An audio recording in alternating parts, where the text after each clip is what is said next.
This guy is insane, and this girl probably lied to almost 10 million people. Let's have a chat, shall we? If I could save time in a bottle, the first thing that I'd like to do is to save every day like a treasure, and then again I would spend it with you. Every time he texted me or called me, I feel like words can make wishes come true. Pieces of the story that Stephanie decided to leave out of hers. So let's go. And a lot of this stuff I had prior to making my first video. That honestly, if Nick had these receipts, he would have pulled them out when he made that first video, but I chose not to. I was working and I decided to get revenge on a customer. I'm gonna ruin him. I'm gonna make him cry like a little boy. Like, I wanna make your life as hard as possible. Do I regret it now that I'm older and more level-headed and not as petty? No! I feel bad for any guy who comes my way because I feel like I've tortured a lot of women. I'm back home, Scooby-Doo. I'm home. Hello, we're back home, Scooby-Doo. No. Disgusting. I hate being fat. I hate it. Bugs, I hope making this video not only clarified things for you guys, but also if any of you guys feel this way or have felt this way before, then I just want to say it's not your audacity, it's actually just your basic human fundamental rights to say no.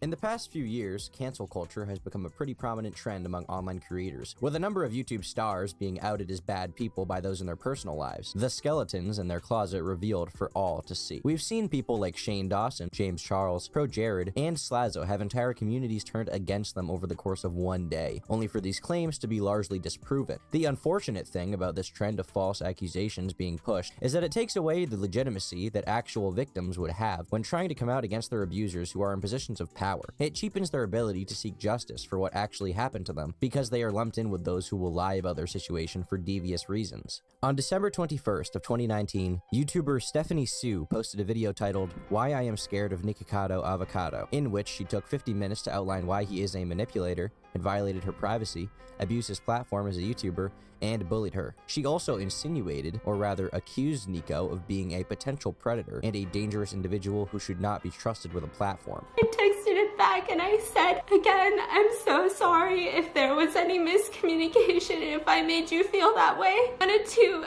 take this time to clarify miscommunication about the video because this upload received almost universal support from the mukbang community, with the likes far outweighing the very minimal backlash that she received. Various drama channels made their own documentaries of the situation, where they mostly took Stephanie's word as fact and ignored most of what Nick had to say. Nick's attempts to give his own response received almost nothing but negative attention, and the entire community essentially turned their backs on him as Stephanie made these accusations. What many don't realize is that there are a number of inconsistencies and even lies in her video about him that make her story anything but credible. In this video, I intended to outline most of these contradictions and fallacies to set the record straight.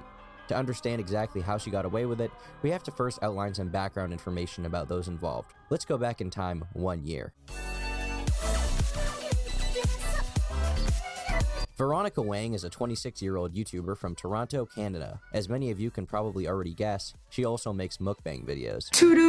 From doing a little research, I was able to discover that she was actually an escort before she did YouTube, going by the name V Vixen, and selling herself to who was presumably a bunch of overweight middle-class men on business trips. She may attempt to deny this, but her channel URL says otherwise. I know people are bothered by her past brought up, but this literally isn't a hate video. More of an informative video that kind of explains her ability to swallow noodles so easily. At one time, Veronica was one of the most respected people in the mukbang community, with over 1 million subscribers and plenty of loyal fans ready to consume her content on an almost daily basis. basis. However, she managed to throw away any respect that she had previously garnered due to a series of events involving some other members of the community. A number of mukbang parody and edit channels have popped up in the past few years, making edits of popular videos for the purpose of changing their meaning and making them humorous in a way that they weren't originally intended. One such channel goes by the name Shukbang and made a video that was an edit of Veronica Wang and fellow mukbanger Stephanie Soo eating, where Shukbang called Veronica annoying and greedy in a relatively lighthearted manner.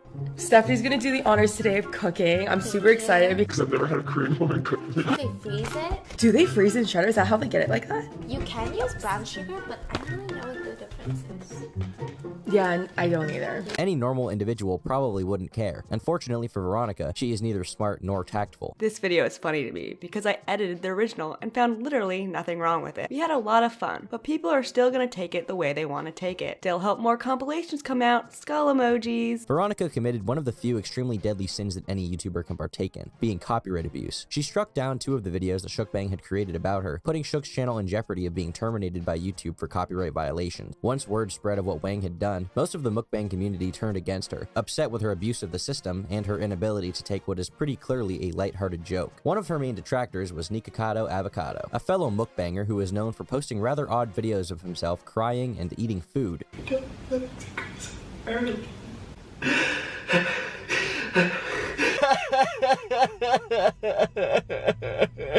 He made a few videos discussing the situation and why he felt that Veronica was abusing the copyright system, and was extremely vocal on social media about how he felt that she had done the wrong thing. I don't care if there's people who hate on you, disagree with you. A video of that nature is not going to produce death threats. I think this is her scapegoat to justify taking someone's channel down. A, she could have entered a privacy complaint. B, she could have entered a harassment or bullying case, but she chose the copyright, which is a lawsuit. Spill, a sort of drama documentation channel, made a video about the situation where they highlighted a number of contradictions with what Veronica had said, and more or less highlighted to a lot of the mukbang community that she had made herself look like a fool by lying and misrepresenting Shukbang. Another big issue that comes up in this drama is Veronica's personal feelings getting involved. It was obvious in her first IG Live that she was more upset about people's opinion of her rather than copyright issues. After Sass ASMR also filed a takedown on Shukbang's channel, it was terminated by YouTube. All of this happened a year ago and was easily one of the biggest controversies on YouTube at the time. Even PewDiePie made a video about all of this, criticizing Veronica and the way that she used YouTube's claiming system to silence criticism.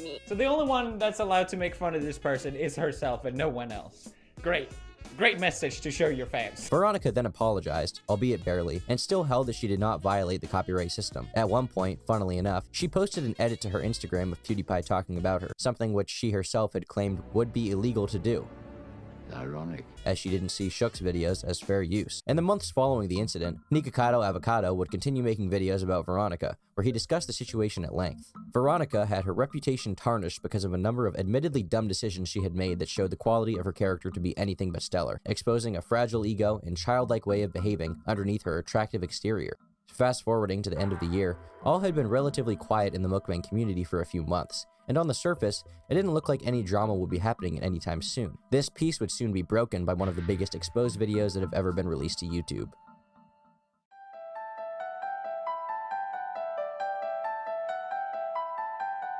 And it's not the little Me Too movement. How dare you discredit an entire movement that the sole purpose was giving people a voice who didn't have a voice. How dare you discredit the entire thing that saved so many people because you had a bad date in New York City. Stephanie's video about Nick is nearly 50 minutes in length and was extremely effective in not only painting Nick as a bad person, but also taking away his ability to respond in a credible way. The premise of her video about him goes as follows. It's been a year since the Veronica Wang situation. Nick had reached out to Stephanie asking to do a collaboration with Zach Choi, and she agreed because she felt like the drama had fizzled out and wouldn't be a problem. However, they ran into some issues once the collabs got underway. To quote a Reddit thread about the situation, Stephanie said that Nick wanted her to spill the tea and expose Veronica in a mukbang, which she then expressed that she wasn't comfortable doing. In her video, Stephanie says that during the mukbang, she believes that Nick asked her leading questions, and she felt as if she was being interrogated about Veronica.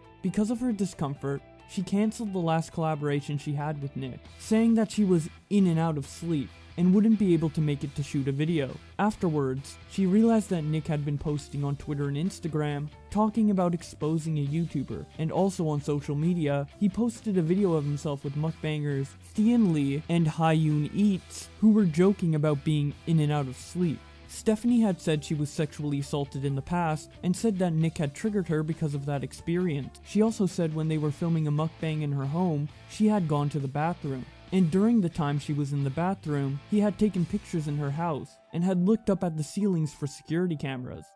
And the only way that I've ever felt like this to any degree in my life prior to Nick was a couple years ago. And I vowed I would never find myself in a position like that ever again, where I felt like no really didn't have a lot of power. Most of this video, as well as the back and forth between Nick, is basically a he said she said situation, and there isn't much evidence for either side, apart from DMs between the two showing that Nick was indeed kind of a weird and mean dude. This is all of the evidence that she has, really, and as such, there is no point in denying the claim that he was trying to pressure her into making a video to talk about Veronica. He even admitted to that. Her lies come in everything else that she says, and there are almost too many to count. Easily the most serious result of this video is the accusation, or maybe more accurately, implication that Nick is a predator. Stephanie compares the situation that she had with Nick to when she was sexually assaulted, as well as playing a clip from a video of his that she uses to push the narrative that Nick is a dangerous person. Come over, we'll hang out, we'll do our stuff, we can mukbang and then do stuff after. You know, it was not about just film with me, it was about like, we're gonna get it on. I literally blew dry my hair all over again. I put on so much perfume, I wasted it. I wasted $90 perfume. But I made sure I washed my extra good. And they eat all your food and they leave and you're like, I wasted my time and I scrubbed my for this experience. Because I was nice enough to say, I'll eat whatever you want to eat. Because I'm gonna get sucked. You know, like, okay? I'm gonna bend over because, I'm gonna give you what you want. Or I'm gonna get what I want. And nothing happened. Waiting to get my action. Well, no wonder, dude. You're a loser. I am in New York for a very limited amount of time. My time is important. I would have rather spent it alone. This was supposed to enhance my trip, not make it more frustrating. When you actually deconstruct this clip, all that Nick is saying is that he was disappointed that he went through a lot of effort to impress someone so that he could sleep with them. There's no predatory behavior, there's nothing even remotely close to that, and her response to it is completely ridiculous. He's not here to be ready for you. Nobody is here to be ready for you because you had a bad date in New York City. The little Me Too movement, oh, no one's going to believe you. He clearly doesn't discredit the Me Too movement, he simply made a joke about it. Stephanie trying to say that this is evidence of a pattern of behavior that is consistent with predators is completely unsubstantiated. Her evidence for diagnosing Nick as some kind of predator is unironically reading a definition online. She never consulted an expert in any way, and she's in no position to be making this judgment. When Nick tried to respond to the point that she accused him of being a predator, people in the comments section of his video said things to the effect of, literally not a single person said that you did. She has had a hard time trusting people and letting them into her home because she has been sexually assaulted. She also said that you twist people's words to favor yourself. Guess you missed that part too. She never said that you sexually assaulted her. And these comments would be right. She didn't explicitly say that Nick had assaulted her or that he was a predator. Not in as many words anyway. What she did do is spend a large amount of time in her video saying that he was acting like a predator and that she had seen this pattern of behavior from him in predators. And she played clips that were completely unrelated to her experience with where she claimed that he was showing predatory behavior right before she talked about her experience with him. You would say, yes, you could. To be honest, what it felt like, and the only way that I've ever felt like this to any degree in my life prior to Nick was a couple years ago. And I vowed I would never find myself in a position like that ever again, where I felt like no really didn't have a lot of power. It's very intentional that Stephanie talked about her assault directly before discussing Nick. She even compares how she felt when Nick was pressuring her into making a video with him to the way that she felt when she was assaulted. Do you see why things don't quite seem equal here? She would have had to basically encounter zero adversity in her life for sexual assault to be extremely similar to someone trying to get her to make a video with him. He made a joke, and for that she accuses him of being a predator and supporting predators. And it's not the little Me Too movement. How dare you discredit an entire movement that the sole purpose was giving people a voice who didn't have a voice. How dare you discredit the entire thing that saved so many people because you had a bad date in New York City. She also accuses him of bullying her because of a text message that she sent to him, which turned into an inside joke for him and his friends. It just was a gross abuse of power and an abuse of his platform and his voice. First, I felt, again, like more shame and embarrassment because a lot of the people that he tagged are people that he knew that I would say, oh my god, I've watched her since high school, or oh, I love her. She insinuates that he sent people to harass her, when he didn't say her name when attached to the joke even once. In fact, he specifically left her name out of the video and just left the joke on its own so that people don't go after her. Another accusation that she makes in regards to the topic of privacy violation is that when she went to the bathroom, Nick began walking around her apartment in search of security cameras. This alarmed Stephanie, so she checked her security footage. And I went through all of Saturday when he was at my house. He was here for about 5-ish hours. I used the restroom once. The one time that I did, without letting me know what he was doing, he took multiple pictures inside my house. And then immediately he started looking around at the ceiling. I didn't have any cool light fixtures up there. I just don't know what else would be up there other than security cameras. She states multiple times that she would like Nick's consent to release the footage of him walking around her apartment to prove what actually happened. But Nick, give me your consent because you claim that I lied about so many things, whereas my home security footage says otherwise. So give me your consent if you truly think I'm a liar, if you truly think I'm a manipulator, if you truly think that your side is the truth, let me release the footage. In Nick's own response video, he did in fact give Stephanie permission to release this and encouraged her to post it. You know what the viewers will see? They will see upon arrival, the moment I stepped into her home, she gave me a whole house tour. Something which she curiously omitted from her own video responding to him. Nick is pretty adamant that he wants this footage to be released, and he thinks that they would exonerate him of any wrongdoing. However, more than 3 months later, she has given no follow-up. Stephanie claims that Nick posed a security threat to her by posting an image of her security camera monitor. So then you went on to release the exact pictures that I would never want on the internet. You released a picture of my kitchen with my security feed straight dab in the middle, and you didn't have the courtesy to blur it up. I don't know what you were interested in that picture. Was it the kitchen cabinets? Because you could have gotten more of the cabinets from a different angle. He posted my security camera monitor on his video and mentioned specific location information about my house in another video. Due to this, I have obtained attorneys to handle this matter going forward. Evidently, she is an even bigger threat to her own security, seeing how she has posted multiple videos where you can see her camera monitor in full view. Not to mention that she's done a number of videos showing off her house and the general location it is in, making it extremely easy to find her address. I'd imagine it will be hard to hire a lawyer on yourself. Part of the evidence that she has in this video is security camera footage of a supposed breakdown that she was having because of Nick. This has been re-uploaded to YouTube with sad music accompanying it, of course.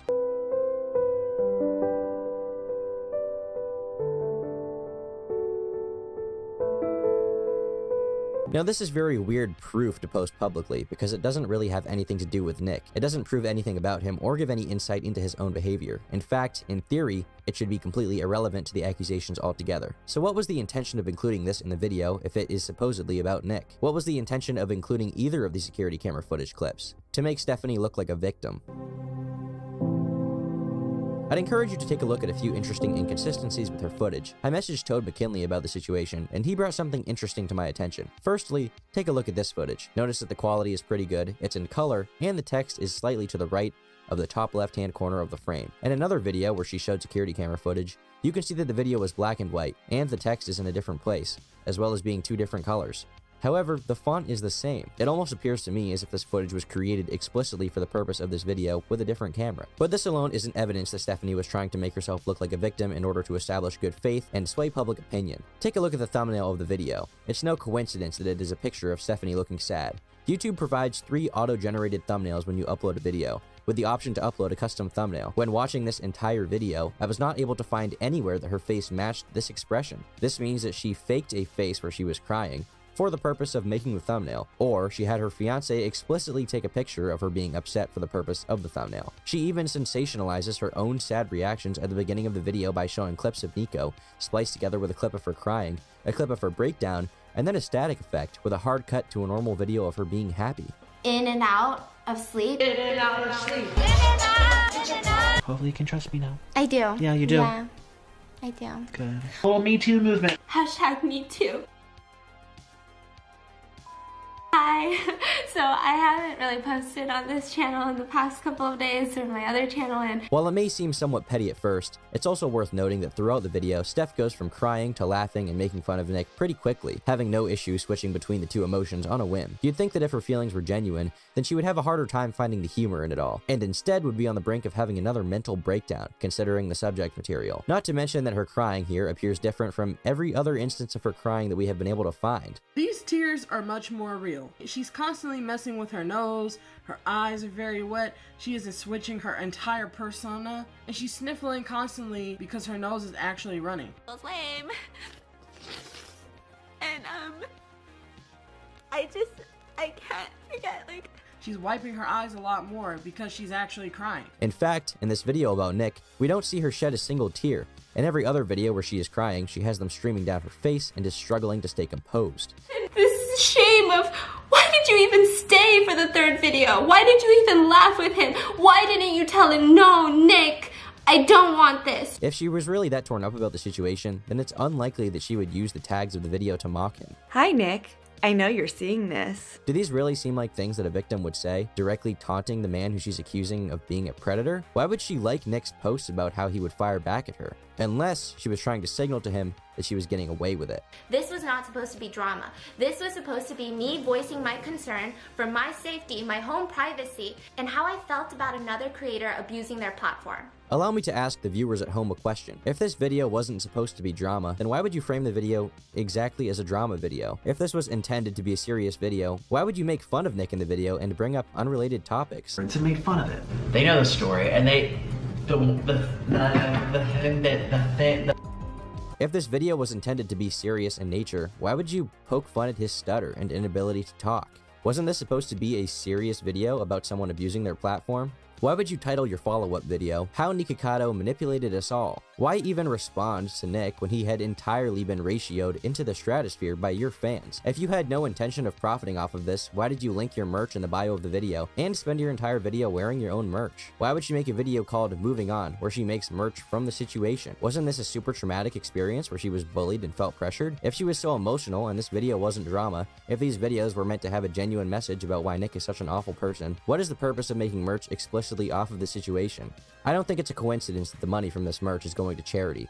It's an easy way to shrug off the criticism that people will give her of, why are you making merch about something that was traumatic to you? If you ask me, the answer to all of these questions is that she never felt bad in the first place, and now she's reaping the profits off of her millions of loyal fans who are willing to spend money on her merch, all while remaining blissfully ignorant to the fact that she is profiting off of the misfortune of a man who she lied about. Stephanie treats the situation as if it is not a big deal and that the drama is completely over.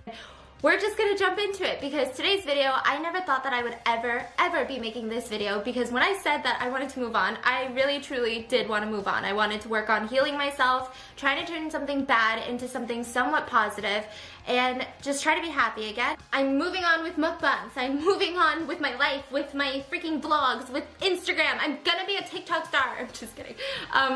I don't think that it should be a surprise that Nick is having a hard time moving on. When a video with 10 million views was released, where Stephanie insinuates that he is a predator and explicitly says that he is a terrible person, this isn't just entertainment as many mukbang fans seem to treat it, or as Stephanie wants it to be seen. Accusations like this can't just be moved on from. They will follow someone forever. One of Stephanie's biggest accusations against Nick is that he misused his platform for personal gain. If making a video that is a hit piece on a man where you have basically no evidence for any of your accusations isn't an abuse of the platform, then I don't know what is.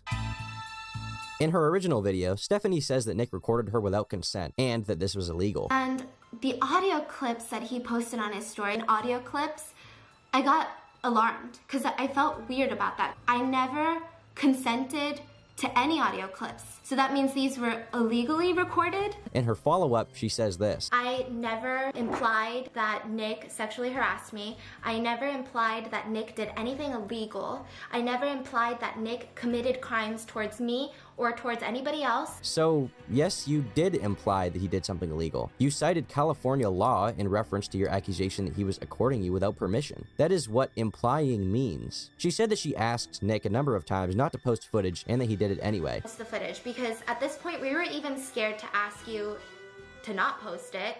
Zach tried It didn't really work.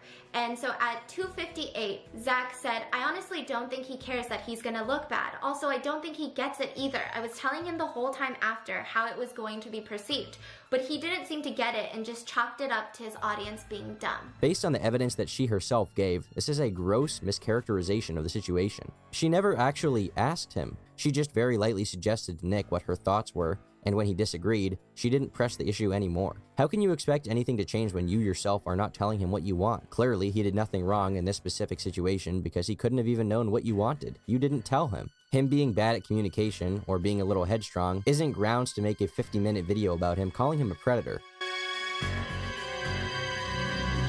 Nick says in his own video that Stephanie was showing off a lot of her furniture. And I think you were happy to show it off to me. And Stephanie responds to this saying that she would never show off anything to anyone and that he was being creepy about her apartment. I would never show that off to you or anyone for that matter. It's really weird that Stephanie would claim that she has never showed off her house or her furniture and would never do it to anyone when she has a pattern on her channel of doing exactly that. Videos about house hunting, house tours, furniture hauls, updates on new rooms in her apartment, showing off her kitchen. She has been extremely open about her personal life. She clearly has no intention of maintaining privacy in regards to her living space or what she owns. She simply makes it seem that way in this video because it's convenient to building the narrative that Nick is a weird stalker. Stephanie including that clip of Nick is no coincidence. She absolutely wanted to paint him as a dangerous individual, albeit with barely any proof. She knew that her fans would be easily swayed, especially considering Nick's history, but it's clear to me in this clip that he was being somewhat hyperbolic. However, if she wants to play that game, then let's have a look at a few clips from her own channel. I decided to put staples into every pair of shoes that he owned, like inside the shoe, so that when he stuck his foot in, there would just be staples floating around and come out. No, I am talking pre-smashed staples. I'm talking straight out of the staple box, those little passive-aggressive bridges that you get, every single shoe that he had. I don't care if they were shoes that he never wore, or dress shoes that he only wore like once in a while, once in a blue moon. I would stick them all over, all up in his shoes, and I did this every time that I visited him. Like once or twice a month, I would re-staple all of his shoes. Don't wait for the universe to be karma, like you go be karma, bitch. So I'm like, okay, I'm gonna ruin him. I'm gonna make him cry like a little boy. And the only way that I had power to do this was to F up his Doraemon collection. I had zero intention of giving him back his 350 like collectible Doraemon that he probably spent thousands of dollars on. Was so upset about the fact that I had his Doraemon collection and I was holding that shit hostage. I would go through his shit. I would check his phone, I would check his computer. I was on some CIA shit back in the day, I'm gonna tell you that. So I would go through his stuff. It's super religious, like it was like all about Jesus, you know. We started dating because he was super cute. Doing sexual stuff. We both consented to it, okay? Like after we did some sexual stuff, he just kept shaming me. He would like send me Bible verses while we're texting. Ended up breaking up with me because he said that I was like changing his ways and I was a bad influence on him. I was gonna shame him back. You guys know what Stephanie did. I told him that gonorrhea. Oh my god, I could just... I had gonorrhea. Did I even know what gonorrhea really was at the time? No. So I didn't really know what gonorrhea was, but I told him I had it. I didn't have it, but I told him I had it because what does one do when they contract an STD? I had this intense fury, this intense anger towards this teacher, and I decided it was going to be my new life mission to ruin her life. Like that's how horrible I was. I'm just gonna ruin her life. I'm gonna make her life really, really difficult. Crazy. We're talking about revenge. Yet, I'm just a loser. I was working and I decided to get revenge on a customer. I didn't want to share this story initially because it makes me look like a crazy person. Like, okay, I'm gonna ruin him. I'm gonna make him cry like a little boy. Like, I wanna make your life as hard as possible. I get sometimes very vengeful and I was a petty queen. I loved it. Like, this is my chance to exact my revenge. So to exact revenge, I was willing to ruin my favorite pair of shoes. Do I regret it now that I'm older and more level-headed and not as petty? No! A bitch got burned. I wanted revenge. It felt awesome. Sometimes I feel bad for any guy who comes my way because I feel like I've tortured a lot of boyfriends. Some of you will likely say that these clips are not actually serious and that she is joking. I'd argue that she seems much more sincere here than Nick did when he made his own joke. But if she is genuinely just joking, then why is it that what Nick did was so terrible? I even torture my freaking fiance all the time. Are you guys seeing a pattern here? Yes, I actually am seeing a pattern. I appreciate you pointing that out to me, Stephanie. It's a pattern of behavior. This is the definition of pattern of behavior. A lot of us run off patterns. I don't know if I'm the only one, but if someone makes a mistake, you forgive them.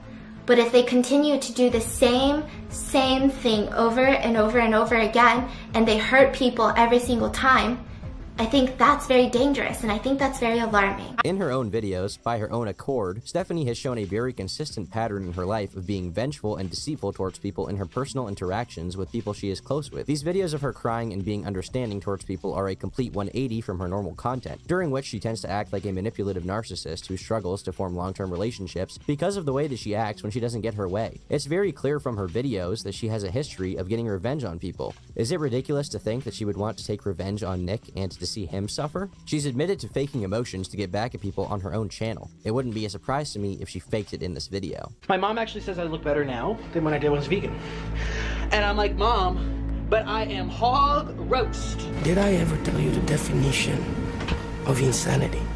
We have an emergency. Insanity This is what you wanted. Doing the exact same fucking thing over and over again, expecting shit to change.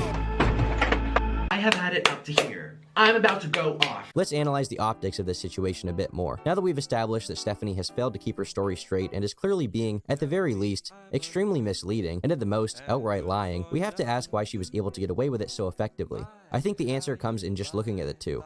Stephanie is a cute Asian girl who tries to come across as having a very ditzy, disaffected personality, particularly in these videos about Nick. She paints herself as someone who has experienced a lot of trauma and was negatively affected by what Nick did. I'm alive. The FBI didn't get me. I know some of you guys are worried, but I just kind of want to talk to you guys about what's been happening the past couple of days because a lot has happened and it's been really stressful. If you're not already a fan of Stephanie, seeing these videos makes her seem a lot more sympathetic. And as for her fans, they're already bound to agree with what she says, especially based on the fact that her audience is relatively young. Her video reached more than 3 times her audience, making it very easy to paint herself as a different person than she is normally. Nick, meanwhile, is, well...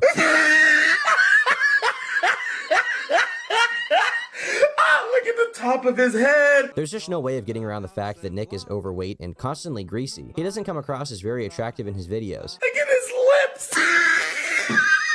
He has multiple years cataloged on his channel of him behaving like a lunatic on camera, often throwing tantrums, crying, and appearing to be extremely unnerving to most viewers. This allowed Stephanie to take control of the narrative, merely based off of the fact that Nick is more outwardly weird, and has been involved in a lot of drama in the past. He was already basically a joke by the time that Stephanie's video was released. This made it all the more easy for her to accuse him of being a number of things that she didn't have proof for, and it led the audience to assume that what she was saying was truthful, even if when taking a closer look, most of her accusations crumble within seconds.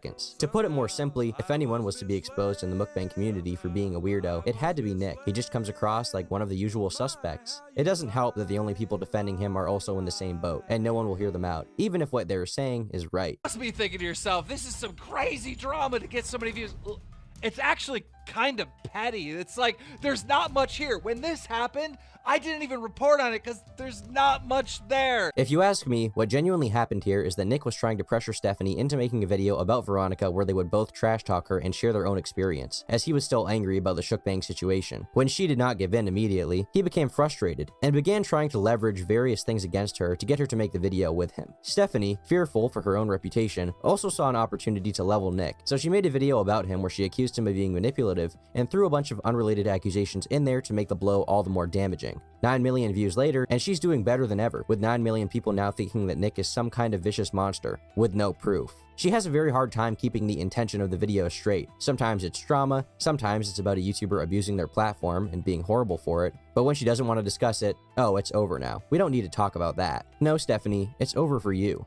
For the people that you hurt, this will follow them forever. If you ask me, the only thing that Nick is genuinely guilty of is being a very ruthless businessman who is concerned with money and views more than actual people. If that is all that Stephanie had in her own video, then it would have been perfectly reasonable. However, she also decided to fake some evidence for the video. She insinuated that Nick was some kind of predator who was creeping on young people when there was no evidence for this accusation. She straight up implied it. This stuff is not a joke. Allegations like this will follow someone for life. It is very likely that Nick has had a hard time doing collaborations with other YouTubers and, in the future, will have a very hard time getting a job because of the accusations that you made about him. In her own response to Nick, she even intentionally skipped over parts of Nick's video that she knows she got caught with, and Nick's response got just a third of the views that her initial video did. Most of the people watching her follow-up probably didn't even see what Nick had to say, and while we're comparing, Nick responded to all of Stephanie's points. 9 days after the drama ended, Stephanie deleted multiple videos from her channel. On average, she gets around 3 million views a day on her channel. From that, we can assume that she deleted 3,200,000 views worth of content. She has never addressed why they were deleted publicly or commented on what they were. When prompted by his fans to respond to a number of inconsistencies with his story, Stephanie's conspirator by the name of Zach Choi said, "For those of you waiting for a response to Nick's continuous harassment, I have retained an attorney and he will be handling those matters going forward." As far as we know, there has been no legal action against Nick, and the fact that both Steph and Zach said this is very suspicious. Getting a lawyer doesn't prevent them from responding publicly. The two already made the situation public by making videos about it, and now that there are people questioning them and bringing up some of the many inconsistencies in their stories, they want to keep it private, and they just can't respond. Right. Nick may be a weird loser who spends all of his time acting like a psych ward patient on camera, but he's not nearly as bad as many in the community have made him out to be. I highly doubt that Stephanie will respond to this video, especially considering the discrepancy in subscribers between my channel and hers. However, if she does, she will likely try to take away my right to an opinion rather than actually addressing the research that I've done and what I have to say. All she can do is feign victimhood as she did the first time. This story may seem unique due to the people involved, but really, it's all too familiar. Someone uses the Me Too movement as an opportunity to destroy someone's career and boost their own, while simultaneously accusing their supposed abuser of the very thing that they are guilty of. Most of Stephanie's fans are young children or emotionally stunted teenage girls, and that makes them prone to a lot of weaponization. She can easily feign innocence, while underneath, she's acting with malicious intent. Notice how none of the people in the replies even question the accusations, despite the lack of proof. They simply see a video of Stephanie freaking out and take her word as gospel. The point of this video isn't to say that Nick is a good person. He definitely seems like a bad friend and someone who is far too concerned with business and his own ego rather than helping others. It's evident to me that he was wrong to try to pressure Stephanie into doing a video with him.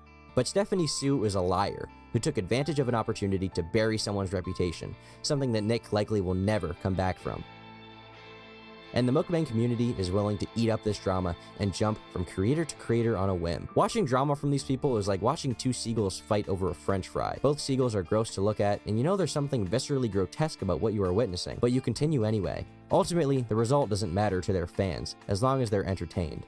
From now on, Stephanie will have to watch her back. It may not happen tomorrow, next week, or next month, but eventually, someone will make a video calling her a terrible person, she'll lose 500,000 subscribers, and everything will have come full circle. And mukbang YouTubers will continue stabbing each other in the back, not being understanding in any respect of the personal shortcomings of one another, and perpetuating a cycle of cancel culture, having its way once again. Someone will come out and expose Stephanie Sue, just like what happened to Veronica, and just like what happened to Nick. It is only a matter of time. But for now, her hordes of impressionable and easy to sway fans will continue watching the content of someone who lied about another creator to millions of people for personal gain. Neither Nikocado, Avocado, or Stephanie Sue are good people. One of them is just much, much better at hiding it. I do have one more request. The next time you see someone being canceled, with the mob attacking them and going after them, ask, what's the other side's story? Is there more to this? How do you know they deserve to be bullied and shamed? Through evidence or through public opinion? Nobody likes cancel culture until they get an opportunity to cancel someone. Also, Stephanie, I may find your videos terrible and I may have spent a decent amount of time insulting you and your friends. However, put this on and we'll We'll call it even. Hit up this Twitter handle. Don't subscribe to me unless you like gamer words. So I just want to thank Leafy's here for letting me be in his video. This is Tom Chan signing off. Leave me alone.